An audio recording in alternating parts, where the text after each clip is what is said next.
and I'm going to go also. I invite you to tap the screen, open for it, yes. I invite you to tap the screen and let's get into the spiritual study.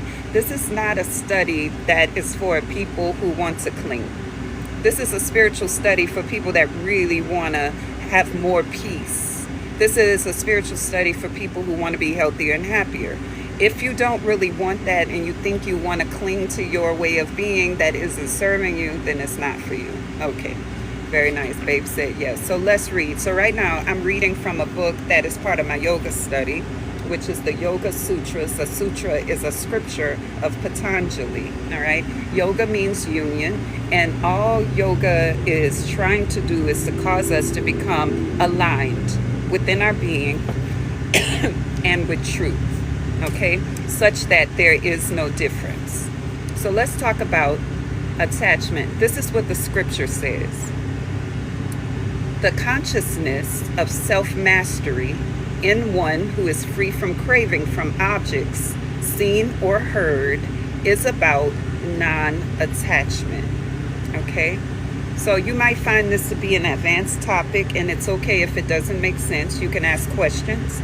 You can sign up for a session if you want one-on-one conversation about how this can help you. Okay, so I invite you to tap the screen as I'm reading, and let's go. Normally, the mind gets attached by seeing or hearing something. It is mainly through the eyes and ears that the mind goes out and gathers things to satisfy its desires. Before the mind is attracted to something it sees or hears, you should have discrimination to see whether that object is good for you or not. The mind should not just go and grasp as it wants. Let's talk about this. Hey, Oris. So listen, what it's saying is you see something and you want it. You hear something and you want it. You think about something and you want it. You should not follow that directly. That's what it's saying. You need to decide, is this for my highest good before you do it? Not just, I want it, I get it. And then, oh man, I got that and I wasted my money. Or, oh man, I got that and it wasn't worth my time. Or, oh man, I ate that and I feel gross. Oh man, I drank that and now. See, this is the nature of most people's mind when they don't stop and examine a desire that comes to them. They just accept it and go after it, right? So he's saying a practice of non-attachment is when you get a desire, stop and ask yourself, is this good for me or not? And make a wise choice. That's part of spiritual practice. Simple, practical, very spiritual, very energetic. Does that make sense? I'll stop. Because on this page now, I want to break this down because I want you to see the practicality of it. Today, and all days, but I'm talking about today, make a commitment to not just going after whatever your mind wants. You feel it, you want it. You think it, you want it, right? You're going to stop and breathe and ask yourself, is this good for me or not? And you're going to make a decision. Many people who grew up in parenting styles where there's a lot of punishment, right? A lot of demeaning and degrading, a lot of shaming. You know, parents would do something like this. You didn't even think. You're not even thinking. Da da da da da. So you were thinking, they just didn't understand how you were thinking. And then you get older and you want to do what you want to do without regard for anyone. Well, that doesn't work to your benefit because it's coming against you and the things that you really want, what you ultimately want. So for example, let's say you want to train for a marathon. So you got to get up and start running for like you're training for a marathon. But your mind is going to say, I want a nap. Are you going to stop and say, yeah, let me take this nap? No, you're going to stop and go, I want the nap, but is this good for me in this moment when I know what I want to do? Then you get yourself up and go do what is best for you. Okay? Non-attachment to the things, the fluctuations, it's called, of the mind. Does that make sense? I'm stopping because I need some feedback. That's good teaching. That's good reading. also. Does that make sense? Can you see it? Will you commit to that? Your mind comes up with an idea. I want a drink. You are not going to just immediately go sit down at the bar and have the drink. You're going to ask, is that good for me right now? And the answer might be good. It might be, no, I probably shouldn't do that because I got to go to work in an hour. Whatever it is, you're going to stop and think about it. We need to think more before we actually start doing things. We need to think more before we go after something. Is this good for me? That's self-care. You're not taking care of yourself when you let your very random mind determine what you're going to do and not think about it. Okay? So I don't know if that's making sense because nobody said it. So I don't know. Is it making sense to you? And I need to hear yes before I continue. Or as you're tapping the screen, I think you are saying yes, that makes sense. Okay, Flow Like Water said yes. Okay, let's continue then. Non-attachment should not be misunderstood to be indifference. Non-attachment literally means colorless. Every desire brings its own color to the mind. The moment you color a mind, the ripple is formed. As when a stone is thrown into a calm lake, it creates waves in the water. When the mind is tossed by these desires one after the other, there won't be peace or rest in the mind.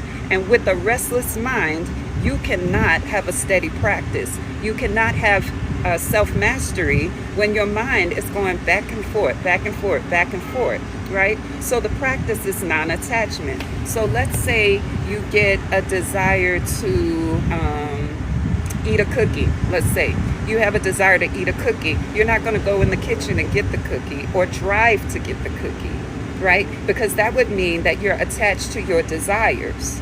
What you're going to do is stop and ask, is this good for me? Will this help me in some way? And if the answer is no, make a choice that takes care of yourself. Because if you say, no, this is not going to help me, yet you still go after it, what are you saying about the way that you care about yourself? What are you saying about the way that you care about your goals? What are you demonstrating to yourself about yourself? This is not even about other people. Remember, this is about self-mastery. So again, you get a desire and the mind gets colored with that desire. You begin to think, I want to eat that. I want to drink that. I want to do that. I want to go there. I want to experience that. And then you just up and go. That's not what you're doing. Okay? When the mind is tossed and these desires come one after the other, there won't be peace or rest in the mind. Think about this, because I've experienced this. Let's say you're on an eating plan and it comes in your mind that you want a piece of cake. For me, it's a piece of German chocolate cake. So I would sit there and be like, ooh, I want that cake. Now I'm focusing on the cake. I could taste the cake. I could smell the cake. I could see it. I can envision where to get it from, where to get the best piece from. I even envision it with the type of ice cream that I like.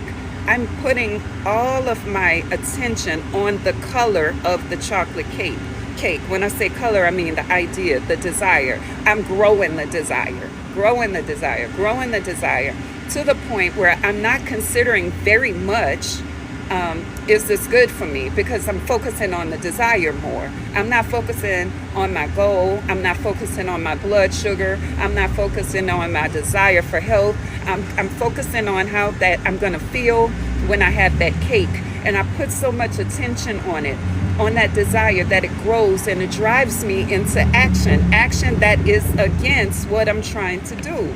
That's what attachment does when you get attached to your desires and you don't observe them. So you have to stop and breathe and ask, is this good for me? You can't have a steady practice of yoga. You can't have a steady practice of mindfulness and self-mastery if you don't start practicing this, because you're tossed to and fro. And then guess what I've experienced? When I get the cake, I eat it, and it wasn't exactly what I wanted. Have you ever experienced that? Then I start thinking, I shouldn't have ate it. I should have just... That's one result. Another result is it tastes so good, but then I remember that I wasn't supposed to eat that. So even though it tasted good, I diminished the enjoyment of it. Like, ugh, why did I eat that? I'm going to do better tomorrow. Or I eat the cake and I still want something else. This is the way desire works. Desire is not meant to bring us toward goals. Desire is there to enhance and enrich the achievement of the goals. And you have to train your desire, okay? When you want to do something constantly, your mind should not be distracted by other desires. That's why this sort of non-attachment must always go with the practice. We're talking about the practice of self-mastery. We can apply this to the practice of yoga. Also, you can get there on the mat and do all kind of beautiful poses and all kind of poses that look amazing on the camera. But if you're not practicing non-attachment, then you're not practicing yoga. Because you can do those stretches and not do non-attachment. That's not yoga. You like to stretch. You like to do a yoga-inspired stretch. Any practice without this non-attachment can never be fulfilled. Greetings, sounds.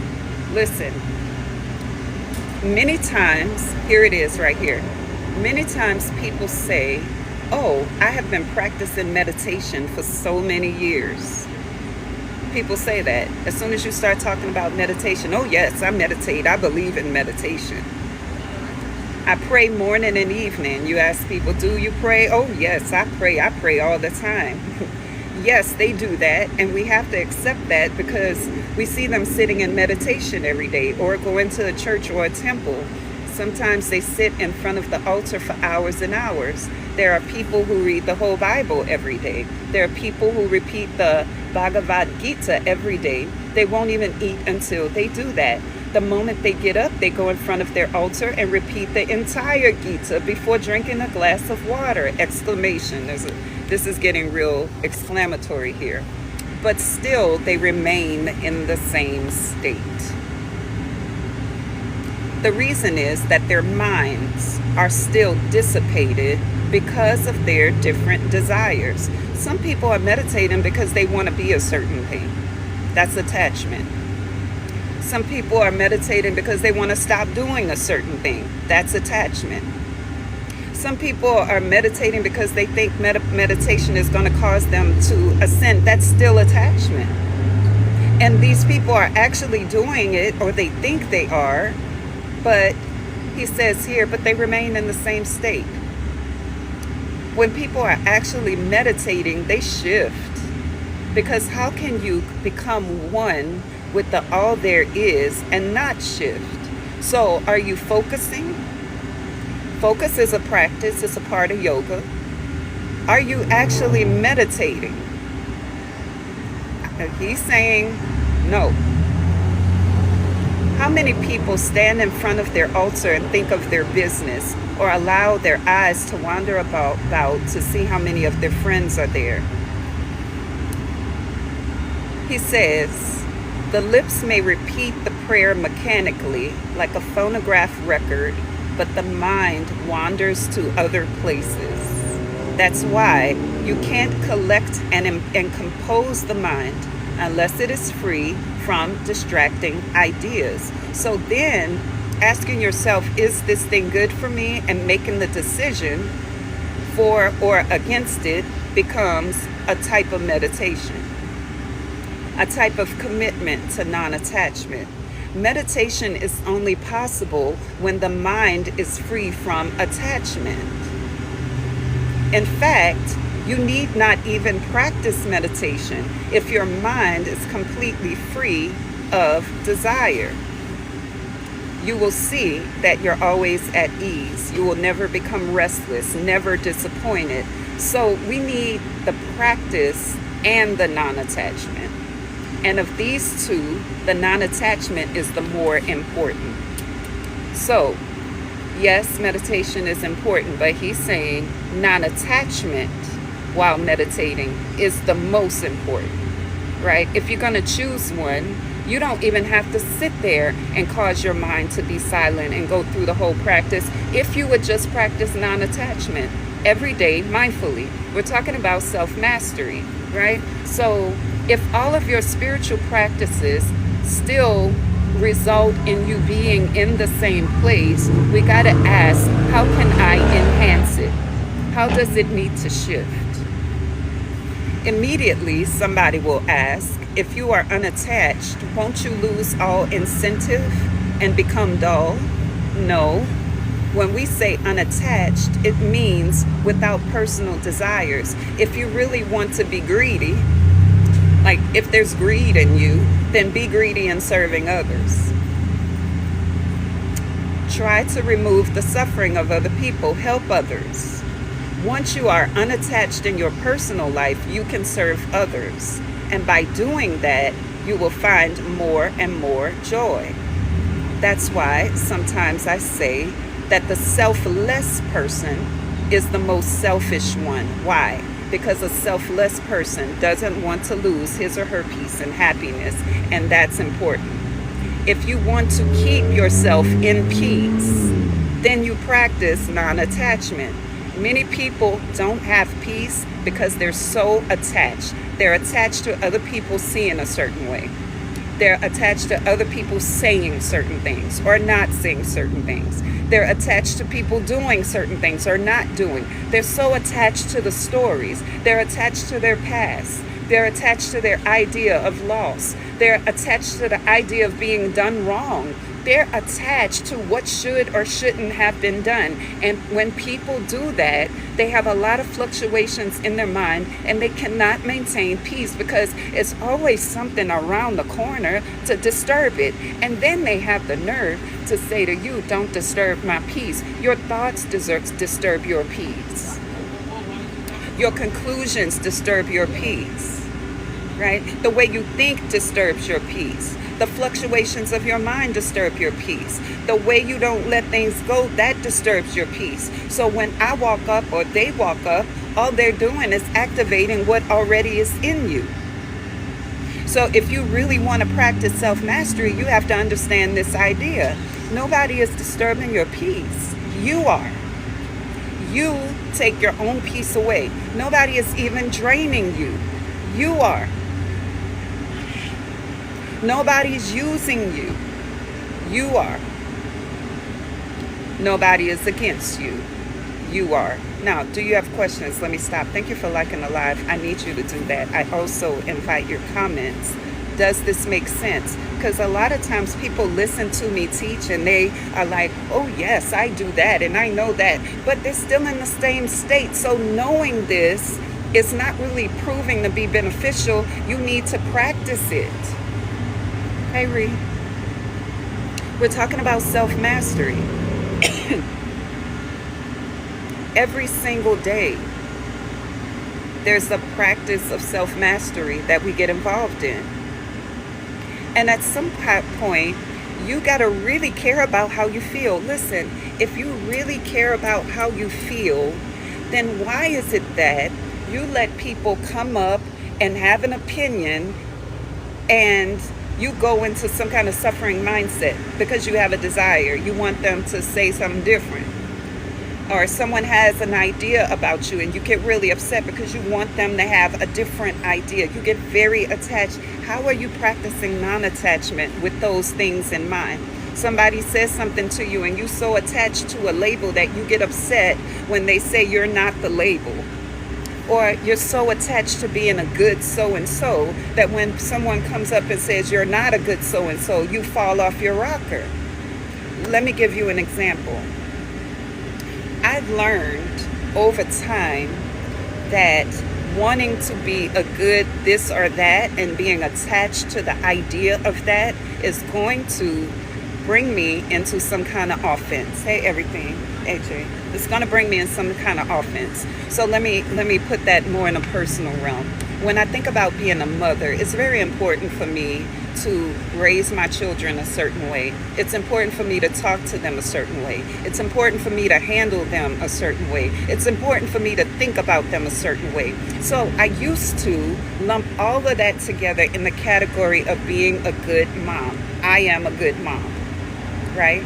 So as soon as I get attached to being a good mom and one of my children start complaining about something I've done, then I get all out of sorts. I've experienced that. What do you mean? I've done my best. I start doing that inside. But then one day I realized that I don't have to be a good mom. I just have to be the mom that I am, because that's all I can be anyway. Right? And release the attachment to being a good mom. Take that off my plate, because that's heavy and that's unattainable, because people always have their own ideas. And if I don't like other people's ideas, the attachment to being a good mom is going to come against me eventually. Let me know if that makes sense. I just need to be the mom that I am in every moment. I don't have a need to be a good mom. I don't have a need to be a good girlfriend. I don't have a need to be a good aunt or uncle, a good daughter. I don't even need to be a good fitness instructor. I don't need to be a good personal trainer. I don't need to be a good teacher. I just need, right, you just need to be AJ, and I just need to be me, right? And whatever that brings about in the moment, I'm able to look at that and assess, is this good for me or is it not? Not go, oh, I'm so bad, I did that wrong, oh, I'm a bad mom, I feel like a bad mom, and all of that. I just need to be. Let's say I was very attached to being a good teacher, whatever that came to mind to be, because I used to. So I want to have all my notes here, and I want to follow the notes, and I don't want to stutter, and I don't want to do this and that. And the result is either I'm going to do it and keep judging it, so the message is not going to come out the way that it needs to and the energy that it needs to, or I'm not going to do it because I'm so nervous about doing that and I don't want to do it, so I want to wait until I don't do that. And all of this stuff, we start just bringing things in a whole tangled, chaotic mess with that. I have no need to be a good teacher at all. Not anymore. I used to. What I have a need to do is release this download, right? And allow it to go out and accomplish what it was sent to accomplish. Anxious attachment to people and things, that's what it is. Yeah, I used to do that. I used to care about, oh my God, I'm not in the right, the sound is not right. Y'all hear that background. Let me tell y'all what I did. When I first started on social media, I just thought I had to have the perfect lighting system. So until I got the lighting system, I wouldn't record. Then I got the lighting system. Now I need a microphone, right? So then I got a microphone, but the microphone didn't sound right. So then I didn't record. And I'm talking about all the way back in 2011, something like that, okay? And then I thought, I want to look a certain way. I don't look the way that I want to look. The background don't look the way, and then I wouldn't record. Right? These are the ways that your attachment is taking you farther and farther away from your goals. I don't have a need to have a good video at this point. I have a need to have a video that I'm satisfied with. I don't even use notes when I teach anymore. I haven't for years, because I know what topic I want to speak on. I live it. It's easy for me to talk about it. I talk from the well and the wealth of what I know. Right? I don't have a need. So so many excuses, distractions, right?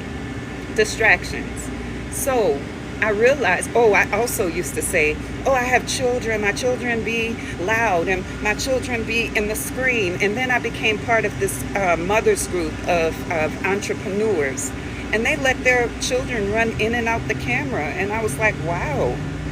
You mean I could have just done this all along? Absolutely. But I was attached to all of the stuff, what people are going to think. They're not going to think I'm professional.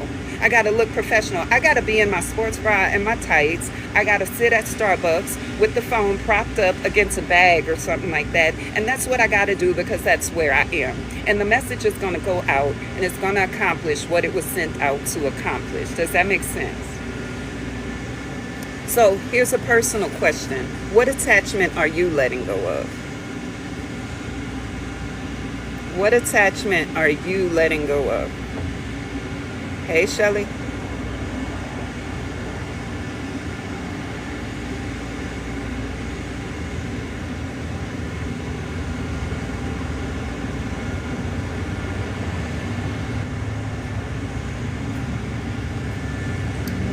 Hold on one second.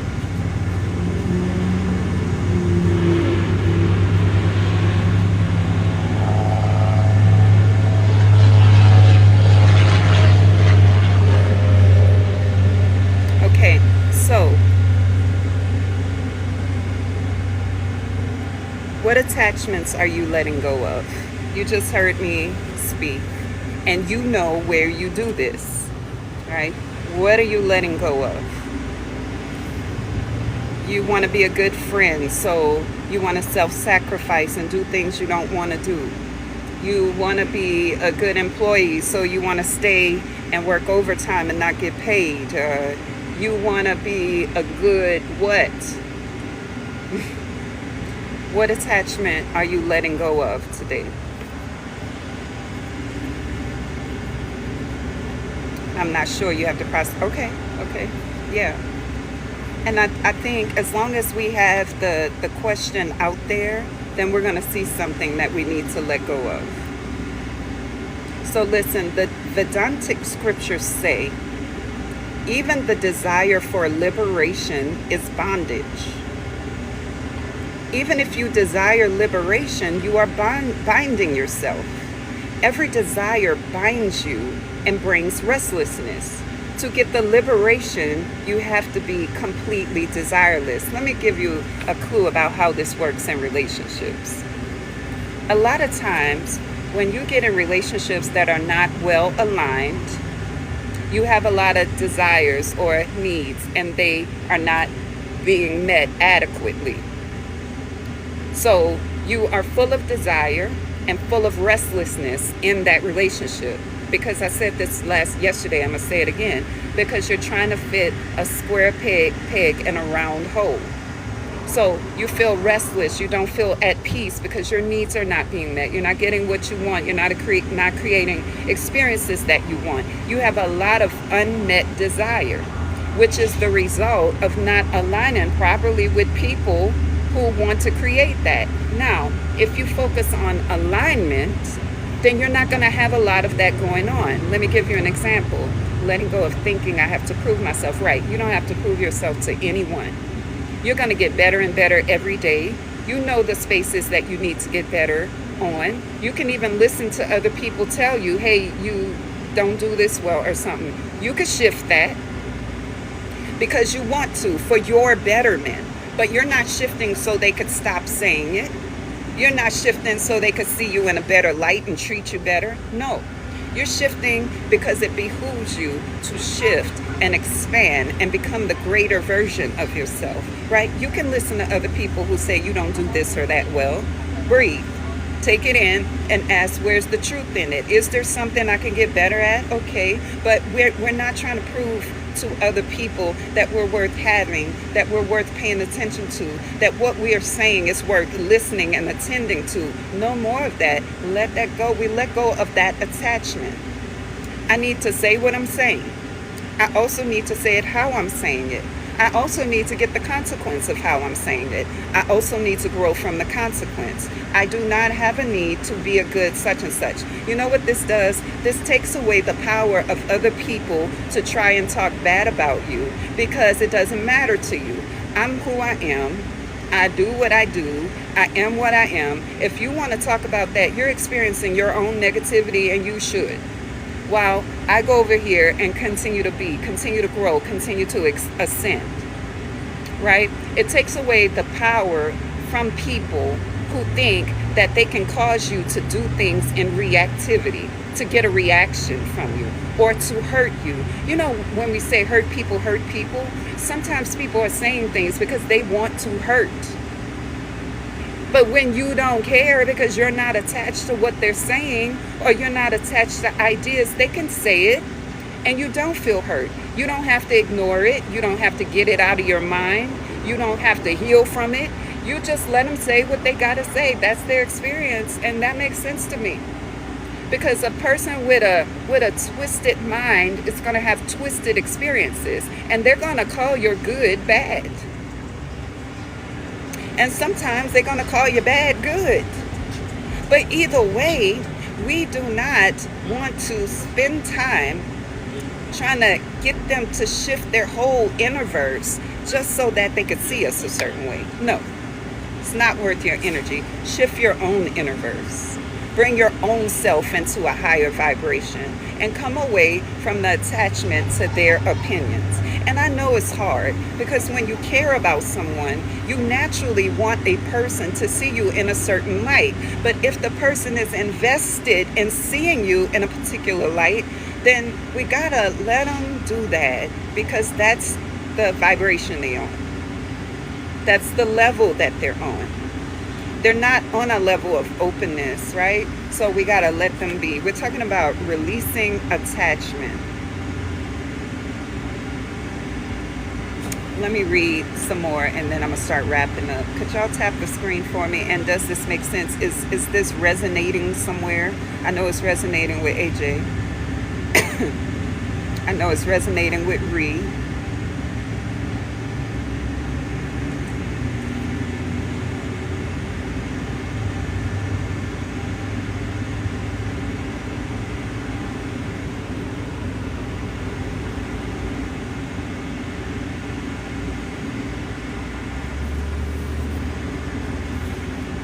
Thank y'all. Okay, well, let's continue. Here's another scripture. When there is another sutra, when there is non-thirst for even the constituents of nature due to the realization of the true self, that is supreme non-attachment. Now, we just talked about regular non-attachment. Here, they qualified it, Patanjali did, and we're talking about supreme non-attachment. We're about to bring it to the next level. So can you type next level? Because comments matter in terms of the way that I am ranked on TikTok. So comment next level if you're ready to go to the next level of supreme non-attachment. Next level, okay? In this sutra, Patanjali goes on to explain the higher form of non-attachment. The detachment of the mind from personal desires and enjoyment is ordinary non-attachment. The mind might want something, but having control, you tell the mind no, and it stays away. But in the higher non-attachment, you don't even think about attaching yourself. In other words, with the ordinary attachment, you may be completely free from new things coming in to tempt you. But what will you do with the impressions that are already in your mind? The memory of having experienced something will still be there. For example, after many years of thievery, a robber decides not to steal anymore. But still, the memory of having stolen so many things and enjoyed them remains in the robber's mind. Is that making sense so far? Tap the screen if so. So again, there's a robber who decided, I'm not going to steal anymore. But the robber has been stealing for so long and enjoying it, the memory of it is still there, right? In yogic terms, these memories are called impressions or samskaras. The Sanskrit word is samskara, okay? Now and then, the samskaras will come up and you'll think, oh, how nice it would be if I just had stolen that car, how I would have enjoyed it. But these people came and told me not to attach myself, and I accepted it, and I'm staying away from this. Or you might say, I remember how much I enjoyed smoking and drinking. This yoga business came in, and somehow I don't have these joys anymore. Many people feel like that because the samskaras are still there. Let's make this practical. They creep up, right? You make a decision to change. You are changing, yet the samskaras are still there. They come up, right? I can remember, I'm going to relate this to eating. I grew up in New Orleans. I'm from New Orleans. We like bread. We like rice. So before I got into fitness, I would be like, I like bread too much. I'm not giving up bread. I like bread too much. I'm a bread person. I need me some bread, and rice. So when I started in the fitness field and I wanted to change my body, then I had to shift how I was thinking about bread. Notice I didn't say I had to stop eating bread. I said I had to shift how I thought about bread, because I was very attached to bread as part of my identity. It's part of my culture. It's part of my past. It's where I have come from. I need me some bread. Did you have something like that? Maybe it's not food. Maybe it's I need me some 420, or I need me some tequila, or I need me some physical interaction, or what? I need me some dessert. I need me some Coke. I need me some sugar, right? I need me some coffee. I need me some what, right? So you decide not to do it, and then you stop doing it, but then the samskaras come up, the memories, and you start being like, dang, I used to enjoy me some bread. Man, I used to enjoy that rice. Oh, I used to love my beans with that white rice. You sit there, right? Am I lying? Am I lying? These are called impressions or samskaras. Now and then, the samskaras will come up. You can't just go into the mind and erase the impressions. You grew up in Louisiana as well and need to have 3. Yes! And if I didn't have 3 meals a day, I felt incomplete some kind of way, even if I wasn't hungry. Did you experience that? Like, if I didn't eat 3 meals a day, I would feel incomplete, like something was wrong, and I needed to eat, even though I wasn't hungry. So, you can't just go into the mind and erase the impressions, but they get themselves erased at one point. When you succeed in going within and realizing the peace and joy of your own self. The moment you understand yourself as the true self, you find such peace and bliss that the impressions of the petty enjoyments you experienced before has become ordinary specks of light in front of a brilliant sun. You lose all interest in them permanently. That is the highest non-attachment. Now, today, I don't care about bread at all. And in fact, most of the time, I don't even want it. I'll say no to bread first before I say no to something else, right? That's how we shift forward. This is the Yoga Sutras of Patanjali. You can actually find it online for free. Okay, so eventually, if you keep going, hey, God's property, eventually if you keep growing, the samskaras decrease until they erase themselves and you are a totally different being. I'm not the type of being that eat bread every day. I'm not the type of being that needs bread with food. I'm not the type of being that needs a certain kind of bread. No longer am I that, because I've come forward into non-attachment of it. So here I'm going to ask the question again. Where are your samskaras? I no longer have to have me either. Yep, I no longer have to have 3 meals a day. And God's property, I'm great. And so then we think about how people say your future self is not thinking like your current self. And that's true. This self that I am today does not think like the self I was 9 years ago. The self I was 9 years ago was saying I need me some bread. The self I'm in today is going, I don't care about bread. I could live without it. Your future self is not thinking like your current self. So if you have a goal to become a particular way, you got to take on the mind of the type of being you are becoming until that becomes second nature.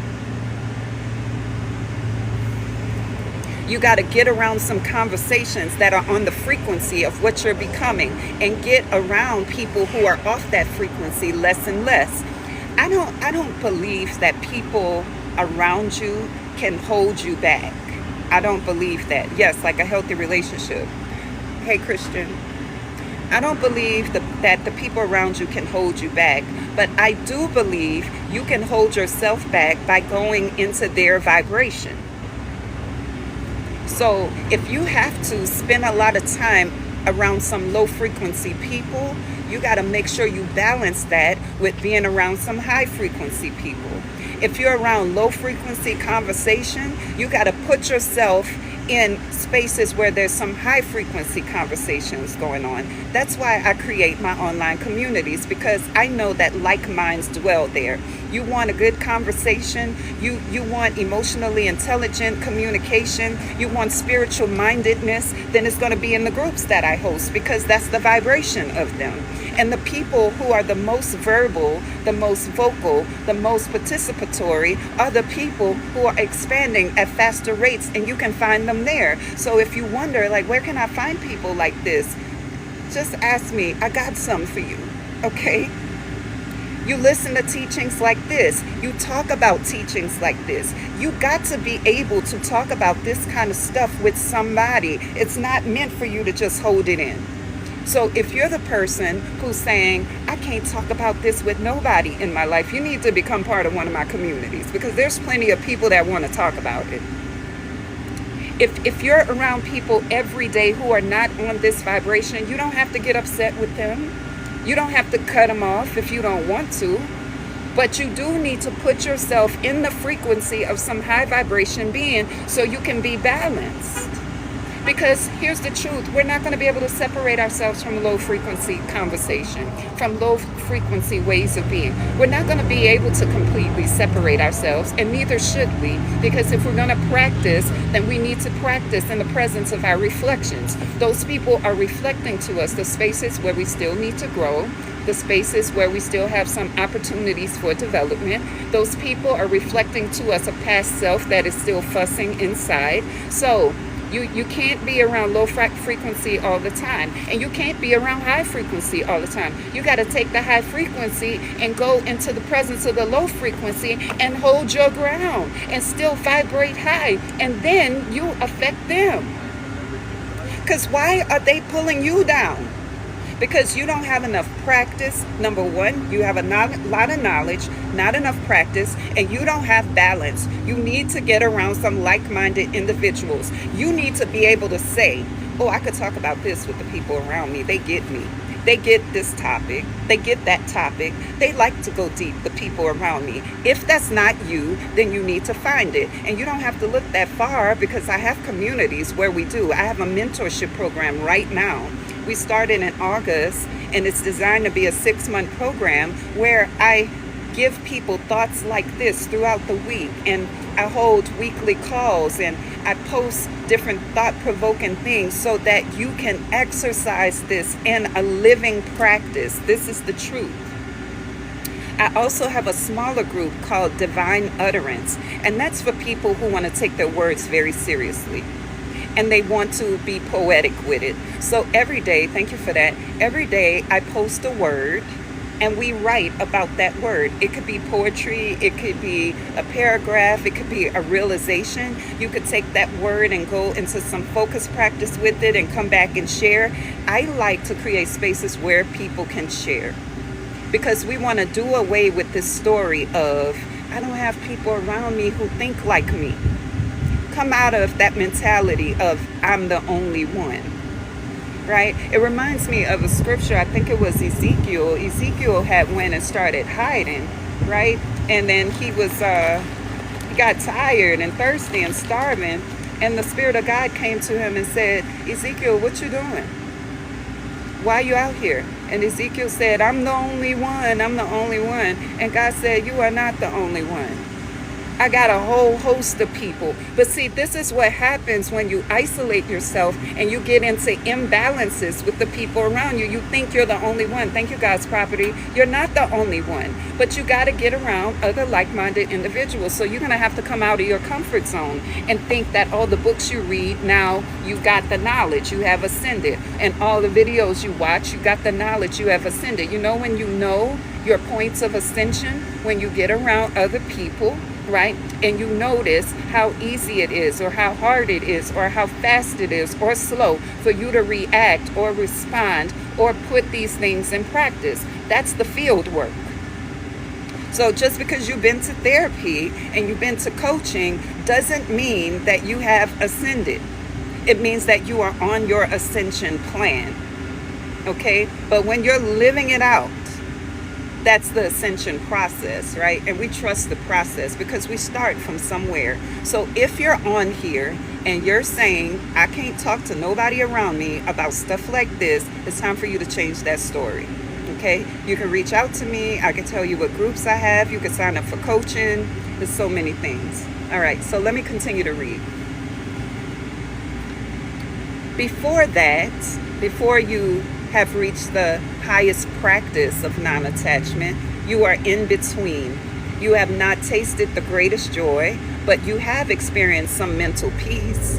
When you put this into practice, you do experience mental peace, but the highest non-attachment, right, is something different. Here he says, this peace is just a reflection of the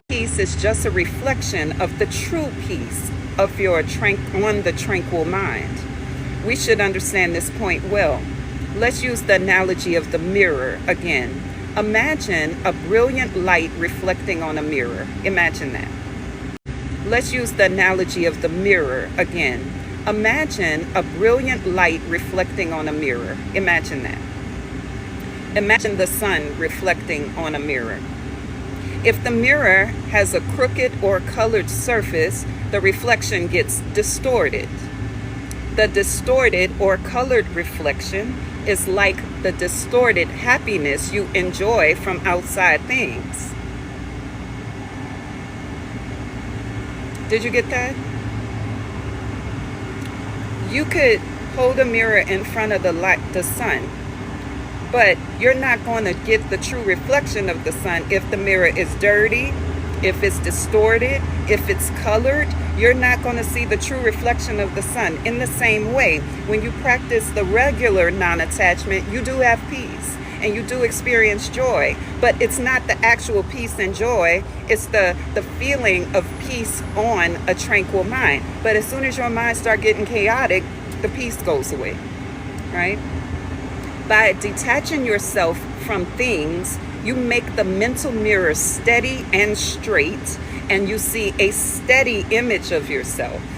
But still, the image is not the true original self or bliss absolute. Once the mind becomes pure and steady, you experience steady happiness. That is the result of the first detachment, or it's called the lower non-attachment. Although it is only a reflection, it's almost the same as the original.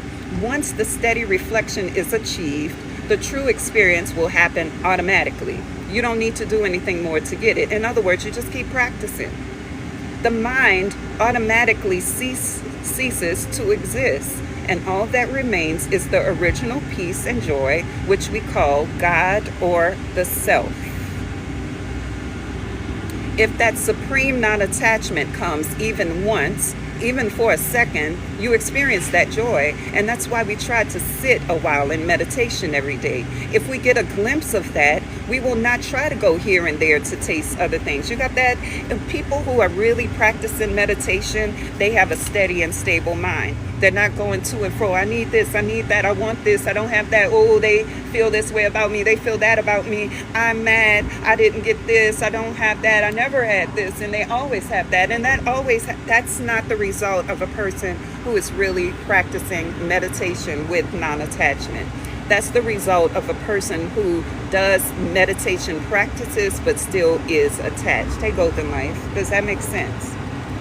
So if you just keep practicing, releasing the things I'm telling you about, over time, the higher attachment practice is going to come naturally. It can't help but come because you're letting go more and more of things that don't matter, right?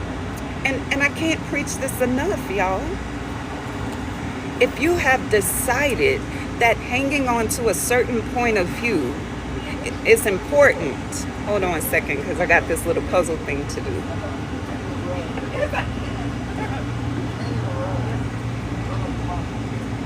It's like the other day, I was talking out here and then my connection was bad. And I said, what if I told you were never broken? What if I told you that you were never broken? And yes, I understood that your mom wasn't there. And yes, I understood that your dad wasn't there. And I also understand that even when they were there, they were causing some negative experiences in your life. And I understand that you didn't have friends, or you had a lot of friends and they left you. I understand that you've been through a divorce. I understand that you've been through sickness. I understand that you've been through trauma. I understand that you have experienced pain. I understand that I have too. But what I also understand is I was never broken and neither were you. I was never in lack and neither were you. That is the illusion. That is what we're taught. That is what we have come to think. And that's why most people do not attain the higher level of non-attachment, because they're attached to, I was all these things, or I am all these things. I'm a femme, I'm non-binary, I'm a stud, I'm a STEM, I'm a tomboy, I'm a this, I'm a that. And as soon as someone comes up and says, no, you're not a real one, you're not a real woman, you're not a real man, you're not a real mother, you're not a real this or that, you get all upset because you are attached to it. And some people try to escape that by saying, I'm no label. You're still attached to being a no label, because when someone walks up and calls you the thing that you're not, then no label has become a label. But one day you begin to realize that these words describe and they help me move with other people, but they're not the ultimate reality. So if you come in and say, I'm not a good such and such, and I'm not a real thus and so, I can honor that as your unique existence and experience. And I don't have to refute it, because that's the way you see it. And I don't have to feel upset about it in a deep way, because I'm not upset. I understand that in your world, to be A, B, and C follows these parameters. And I don't follow those parameters in your world. So I don't have to prove that I do follow the parameters, because you're the judge of your world. You already told me that I don't fit. Now, within my world, I do fit. And both of our worlds can exist and coexist side by side without clashing, just like the planets do. The planets don't clash. The planets don't move off of their orbit and get into the other one's orbit. Mars is not in the orbit of Venus. Venus is not in the orbit of the Earth. The Earth is not messing in the orbit of the sun and all of that. And yes, the sun has an orbit because it orbits around the galaxy. Do you understand? Like, two different opinions can coexist in harmony. But until you see that, you are not going to have peace when you're dealing with other people in a deep way. You're not going to have true intimacy. You're not going to experience levels of closeness, because you always need someone to think something different and be something different and do something different. And they need you to think and be and do something different. And nobody can be satisfied. What are we doing? We got the illusion that this is love. We have the illusion that it's only freedom when I get what I want and people are doing what I want, and it's liberation when the world is exactly how I want it. That's attachment. But the practice of non-attachment brings you into more and more release. Greetings, 64. You become bigger, right? But when you're attaching, you become smaller and more compounded. You know what happens when a star collapses upon itself? It becomes a black hole.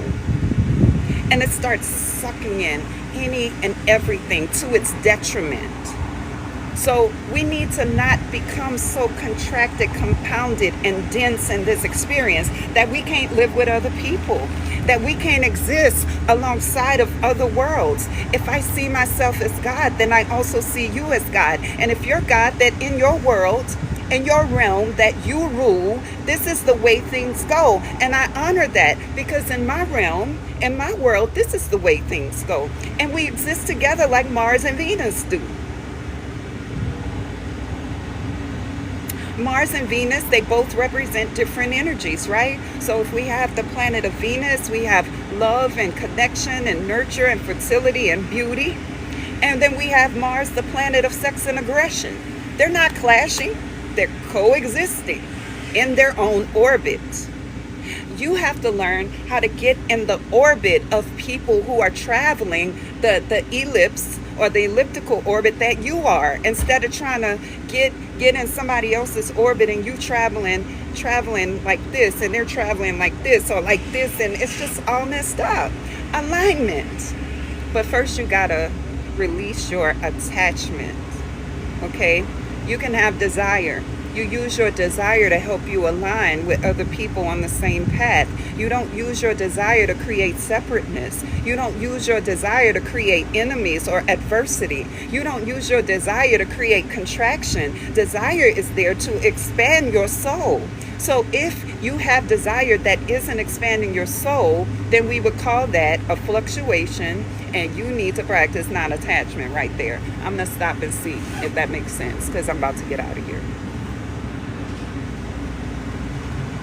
I have 3 more minutes, and then I'm going to have a client. I just want to make sure that makes sense to you.